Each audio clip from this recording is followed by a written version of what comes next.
Welcome back to the channel, guys. Alright, in today's episode we're getting onto the VY. We have a few parts that MaxPeeding Rods has sent to us.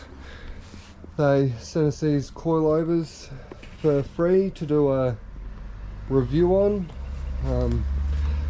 So I've got both the fronts here, rear springs and the perch for it to sit on, so you can adjust the height for where you want the spring.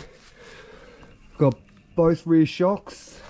Also comes with new bushes so that you can get rid of your old ones. Two coilover tools, and to be honest, I'm not quite sure what these are for, but we'll figure that out once we start getting into it. I think I'm gonna do the fronts to start off with. I've got jack stands and a jack. I'm going to do it in the driveway so that you guys can see that you don't need a hoist to do it.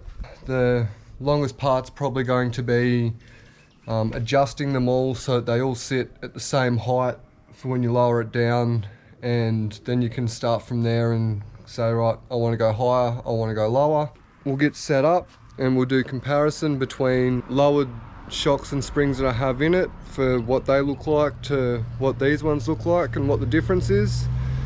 But big shout out to MaxPeeding Rods for these, and we'll get stuck into this video and show you how they are. So I've got the front wheels up off the ground now. These shocks were second hand when I got them, so were the springs. I only paid $200 for this setup, so it is a few years old and it does need replacing. As you can see, the boot's broken to stop it all crap from getting in there. All we have to do is pull this line to the side, pull the ABS line, undo the top of the sway bar link because I'm replacing these, and I'm also replacing the strut tops that are up here that I'll show you when I pull it out. Undo this bolt here and the one underneath it, and then we can pull this out to the side, out this way, and then all we've got to do is undo this top bolt, and all that should just drop straight out the bottom. So they aren't overall that hard to pull out. Yeah, it should take maybe 5-10 minutes aside, depending on how tight the bolts are, how stuck they are. I'll probably take both sides out at the same time and then both fronts back in. Pull the top hat off, and then come down here, and it just comes out like that. So it didn't take too much to get that one out. Alright, so it's about, I'd say, an hour later, and just fiddling around trying to figure it out. I still haven't figured out how to get the sway bar in yet, but I've got to change D bushes anyway, so I might just try and jam them all in. But this one is installed. I don't like how this bracket is for the ABS sensor and the brake line, how it bunches it up like that. I'm not a big fan on that. I do like it better when they are sideways. They just go a lot better with how the lines want to run. I have tightened the spring up. I have got the new sway bar linked in there, and that's tightened up. I did, after mucking around with it for ages, I have had to lower it a fair way down in there, so it's probably only got this much thread holding it for where it is, so that the wheel will be able to come down far enough to be able to get everything to try and line up as close as I can, because as you can see, that's where the sway bar is and how far away it is. Now I've got to go and pull the other side out. I'll show you a bit more on putting this one in. It's a lot different to just your normal shocks. There is nothing to hold the strut top in and then put it in. You've got to put the strut top on top, put it up in there, put your plate on, and then you got to put your nut on top of that with your put your ring on top of the nut like that. So I'm not sure how that's going to work entirely. I think because the strut top comes down and sits, I've adjusted it so that the strut top, the bottom of it sits on this, and then I've tightened that until it can't get tightened anymore, hoping that stops it so that when it does compress, this top part doesn't want to come up further and it just compresses on the spring and the shock inside will compress. Hopefully that's what happens. I may have to get a wheel alignment again. I'm definitely going to have to check these nuts and bolts in the next day or two, just to make sure that they're still tight, not going to come off. I didn't end up putting Loctite on them because it was starting to annoy me with how much fiddling around there was trying to get it to turn out right. But so far so good, so we'll jump in onto the other side and get that one out, let that sway bar go, and hopefully should be a lot quicker that side, knowing what I need to do with this side. Right, so this side's finally out. Didn't have a good time. Dropped it on my toe, the side of my foot, and got my fingers squashed because the sway bar link didn't want to come out. But hey, you get that. Alright, so with this one, I've wound that bottom part here down to about the same position as what the other side is. I've got the vernier calipers there to do that. I have wound, I've wound all this down so that when I put the top on over here, grab my strut top, that sits, the bottom of that there will sit on this ridge, poke the top of this up through there. Not be able to see very well, but I have to grab this, sit that on top, spread it onto the top just a little bit like so, and then that'll hold the strut up. Alright, so it's all done up now. Same as the other side, you can't probably see from here, but it's all done up now. Grab your coilover spring, your tool for it, and then sort of just tighten your spring up. I can't remember how far I did the other side, but I think it got firm. I have had a bit of trouble with the tool trying to undo this one once I've done it up. It does get a bit tight. So the first initial trying to figure out how to do these is the most pain in the butt, but once you like some possible instructions on like how far in or out that should be, setting it at a standard height would be good for a starting reference, so then you can set it all up for standard ride height and then adjust from there. I feel like that would help a bit. You lock the ring you were just tightening going the other way, you tighten the bottom ring into it, so now that should be fully locked. I wound this one all the way up, and because that's got to be behind all the way, so on the other side I came back one, made it directly the opposite to this, so that's facing this way, and get it to face directly the opposite way behind it. Undo this ring that's on top of it, not the one you've just tightened, but the other ring, have it come down, and then they're both all done up. That bolt's done up against the strut.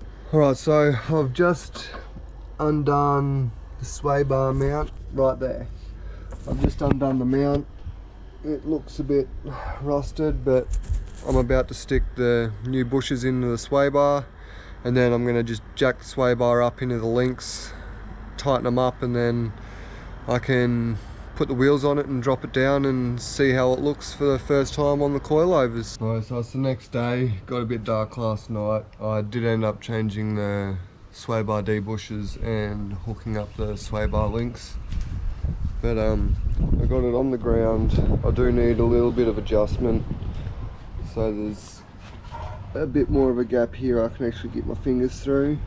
And if you look at it, you might not be able to tell on camera, but the top of the wheel pokes out just a little bit, so I need to adjust that. But then coming around to the other side, it's a lot closer, so I was going to raise up the driver's side just a little bit so that when I hit bumps or drive off the gutter, that when I'm turning it's not going to bump in and smash into the guard.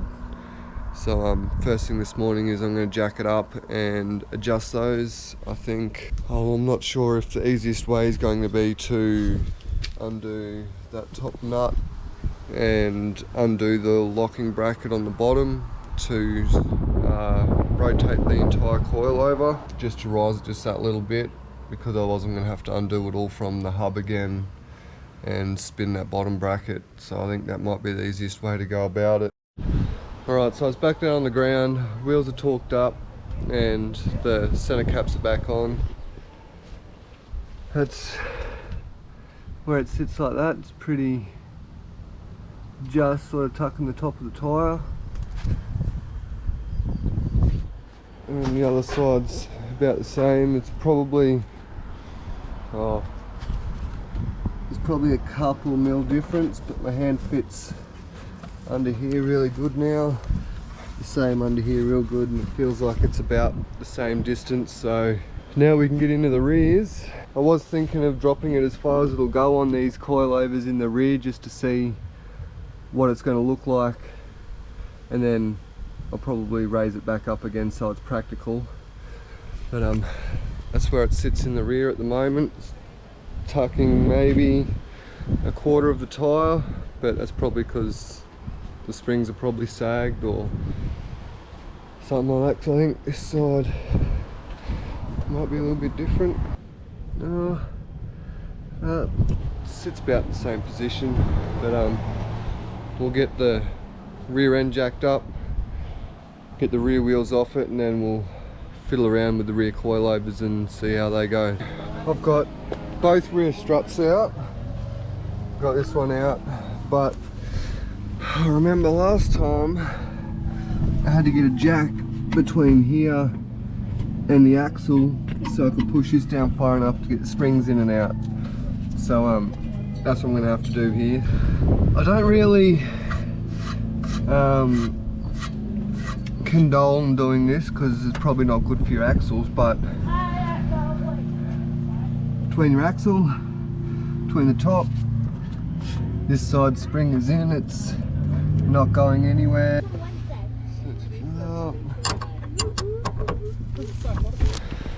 Righty, so passenger side is installed.